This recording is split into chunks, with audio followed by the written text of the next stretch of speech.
Hello, I'm Troy Parker, President of Innovative Labor and Cleaning, and this is another Mental Health Monday. It's holiday time. Thanksgiving's a few weeks away, Christmas is right around the corner, and then there's New Year's. This is the time of joy and a lot of celebration for a lot of people. But then there are many who struggle during this time of year. There are those who the holidays may be a time of depression, sadness, and struggles. If you're one of these people, and sometimes maybe in the past, they have been a time of enjoyment, but maybe now they're not so enjoyable. If you find yourself having a hard time dealing with the holidays, one thing I'd recommend is joining a support group. Many times you can feel lonely and isolated during the holidays, but there are many great support groups that'll give you a sense of safety where you can share your feelings and connect with people who struggle with the same thing you do. Also, if you have difficulties with family members or someone at work, going to holiday parties, whether with family or work related, can be a stressful situation.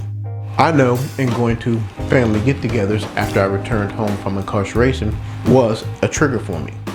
After going to prison, most of my family just dropped away. I didn't see many of them for the whole 7 years I was gone. But when I came out, I still did have some deep down animosity. And though we didn't see each other on a daily basis, when it came to gatherings, and that would happen around the holiday times, I would always get stressful about, well, how would I react and what am I gonna say?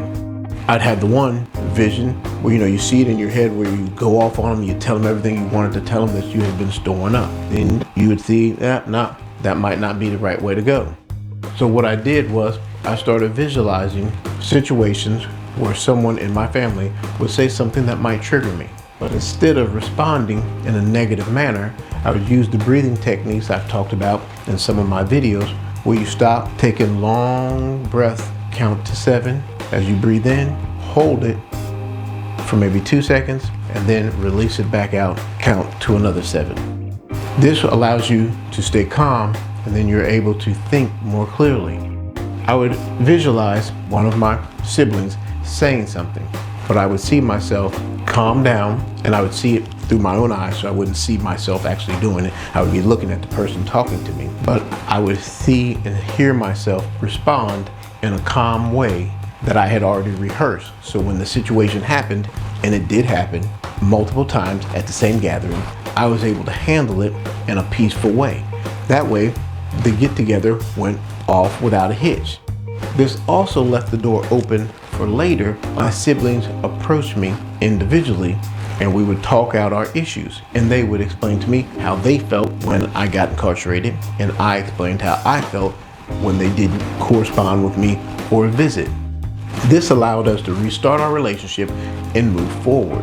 Now, sometimes it might not be that easy for you. Some situations you might say, okay, if someone says, I really don't have the technique, or you haven't got to the point where you can calm yourself down, then look for a polite way to exit the situation so that you can continue to enjoy the event. And then maybe later, after maybe getting some counseling or practicing techniques, you can then interact with that person.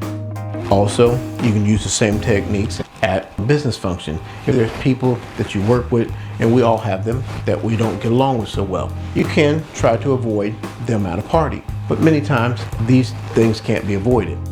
Try to practice situations, see scenarios in your mind, and you might think this is silly, but most of the time, if there's someone you have a disagreement with or don't like, you've already played scenarios in your mind where you were gonna tell that person off. People do it all the time. They'll say, well, next time they say this, and you'll play this little movie in your mind. So you're already doing what I'm suggesting doing. The only difference is this time, you're going to see yourself responding and handling the situation in a positive way that keeps you feeling in a state of peace and allows the relationship to prosper and go in a better direction.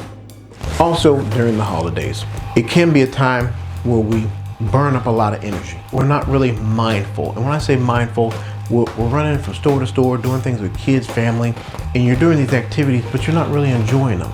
Then the holidays are over and you're like, gosh, it was so fast, and you really didn't get to enjoy it, and you're just out of energy, you're tired. Because you never took time while you're at the mall to sit, look at the lights, smell the fragrances, see the kids and the people laughing. Enjoy the time that you have, whether you're walking with your spouse, your friend, your kids.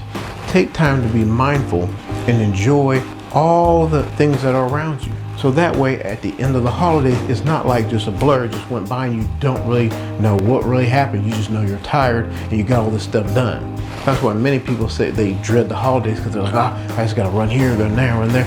They're not enjoying it. It's the journey, like they say. It's not so much reaching the destination, it's the journey to get there. These are just a few tips that might help you through the holiday. Always remember, it's up to you to make your life matter, and happy holidays.